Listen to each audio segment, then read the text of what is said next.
Okay.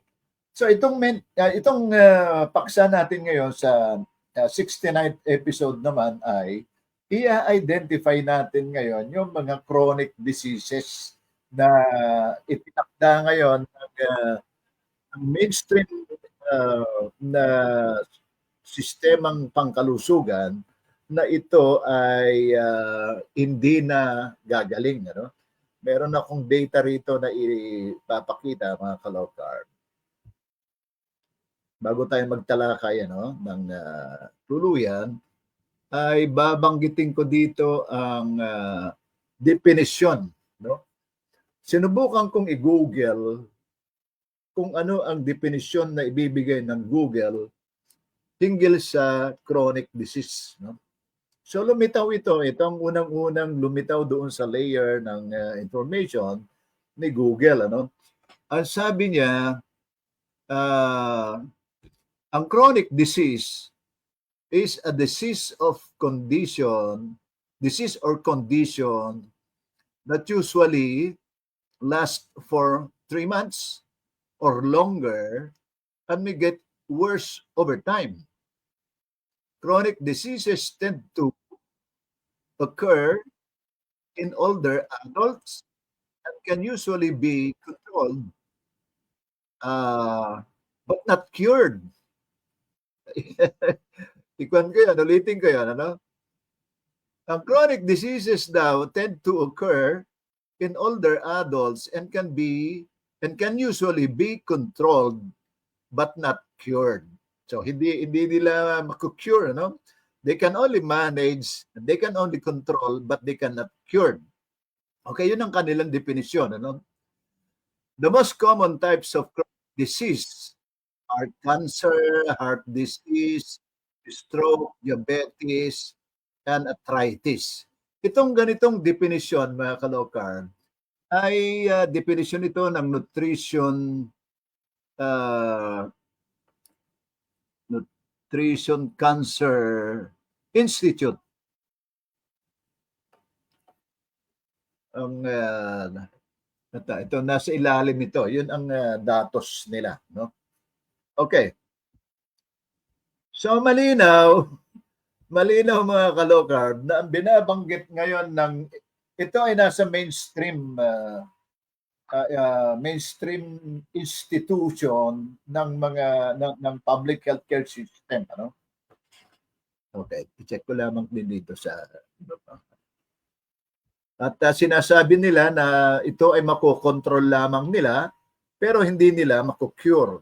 Hindi nila ito mapapagaling, ano? So doon papasok ngayon ang role ng ating tatalakayin na low carb ang magiging solusyon, ano? Ang low carb diet ba ay masusolusyonan ang mga chronic diseases na ito? Okay, magpapatuloy tayo, mga low carb, ano? Ang ganyang tanong na low carb diet, solusyon ba sa chronic diseases? Ang sagot natin, mga low carb, ay malaking oo. Oo, masusolusyonan ito ng low carb diet. Sa maraming pagkakataon ng mga chronic diseases ay maaaring maging reversible sa pamamagitan low carb lifestyle. Ang mga sakit tulad ng type 2 diabetes, hypertension, metabolic syndrome, fatty liver, at iba pang mga lifestyle-related conditions ay kadalasan dulot ng sobrang konsumo ng carbohydrates. So titignan natin yung isa-isa, subukan natin isa-isahin yan.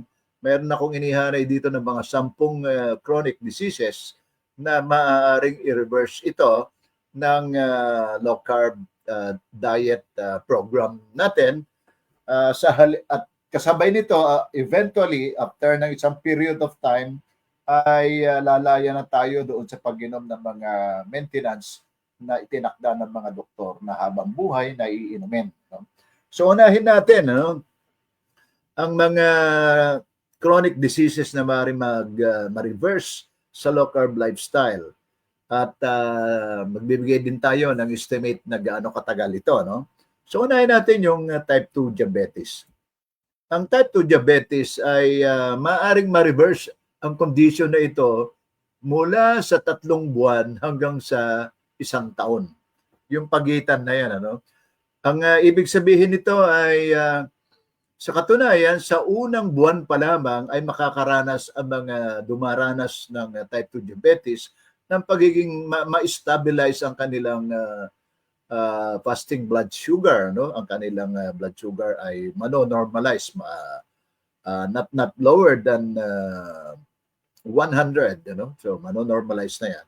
Pero yon ay sa minimum, yung 3 months na yon ay sa saklaw na panahon na yon ay magiging stable na siya. So patuloy yan sa loob ng 1 taon. Tinatawag natin na sa first 3 months ang very crucial para sa healing process, hanggang sa 6 months, hanggang sa 1 year na ma-rebuild yung ating ma-rebuild at ma-sustain yung ating energy. No?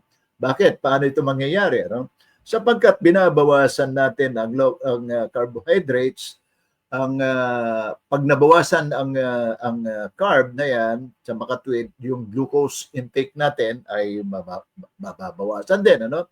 At ito ay nagre-resulta sa mas mababang blood sugar at insulin levels. So susi 'yon, yung low carb diet na 'yon, sapagkat alam natin mga ka-low carb, ang mga carbohydrates na ito, lahat ng klase ng carbohydrates na paborito ng lahat ng mga may sakit sa diabetes ay yung matatamis. So lahat ng mga carbohydrates sa atin, ang equivalent niya kapag natunaw sa ating sistema ay nagiging glucose ito, at yun ang sugar doon sa ating sistema. No?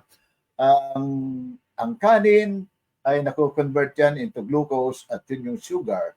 Ang tinapay, lahat ng klase ng tinapay ay nagiging glucose yan. Ang pansit, ang noodles, ang pasta, ang ramen, kapag na-process ng ating sistema yan ay nagiging glucose yan. So lahat yun ay paborito ng diabetes, na sakit na diabetes, at yun ay nagko-contribute lahat doon sa kanilang sakit na doon sa hindi pag-estable ng kanilang blood sugar.